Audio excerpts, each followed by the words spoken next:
Dorian, right now, about 180 kilometers east of Florida. Our coverage begins with CTV's Tom Walters, who is on the ground for us in Orlando. Tom, let's start with the Bahamas. You were listening in to what the Foreign Affairs Minister was saying.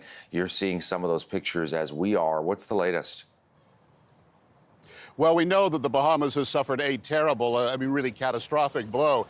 But, as you noted earlier, we don't fully know how bad it is. We know that the storm came ashore yesterday, tying the record for the strongest Atlantic storm ever to make landfall when it slammed into Elbow Key, then into Marsh Harbor, which is the regional hub for the Abacos.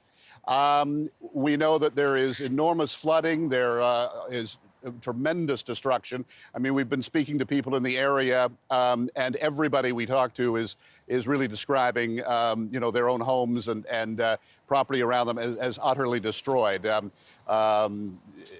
It is and because there are areas that have been out of contact since the storm struck, still not been able to be reached. We don't have anything like the full picture yet of just how bad it is in the Bahamas, and it continues to get worse because the storm has been making its way very, very slowly, now going about 2 kilometers an hour in terms of forward motion across Grand Bahama. The wind speeds have been downgraded ever so slightly to just below the Category 5 threshold, a high Category 4. That's a distinction without a difference for the people who are just being hammered by that slow-moving storm that's hitting again and again and again continuously over a period of hours and will continue for hours more before it approaches the Florida coast. Yeah, and about Florida as well, we were listening to the governor, Ron DeSantis, saying to people, listen, you need to take this very seriously. We know there's lots of preparations going on as well. Florida, no stranger to this kind of thing. You've reported on hurricanes in the state before. What are you seeing and hearing, in Florida? Well, I think there's a real awareness that, especially after seeing what's happened in the Bahamas, or at least getting a first glimpse of what's happened in the Bahamas, I think there's a real sense here that this storm is a special kind of monster. And the forecast calls for it to get close to Florida and then take a very sharp turn to the north and follow the coastline of the southeastern U.S. back out into the Atlantic.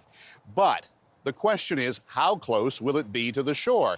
The forecast does not call for a direct hit, but that doesn't mean there won't be hurricane-force winds, because there's about a 45-kilometer radius to this system of hurricane-strength winds. So some of those lower category strength hurricane-force winds may very well come on shore anywhere where the core of this system gets within, say, 45 kilometers of the shoreline. And because of that, there are warnings that have gone out.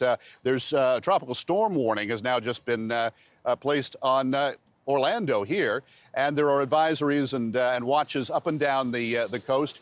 As a result of that, of course, there are evacuation orders now in additional areas.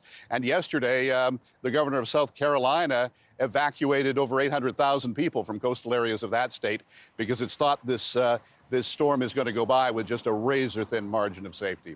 CTV's Tom Walters in Orlando, Florida, with the very latest, not only in the Bahamas, but also Florida. Thank you for this, Tom. Great to have you back.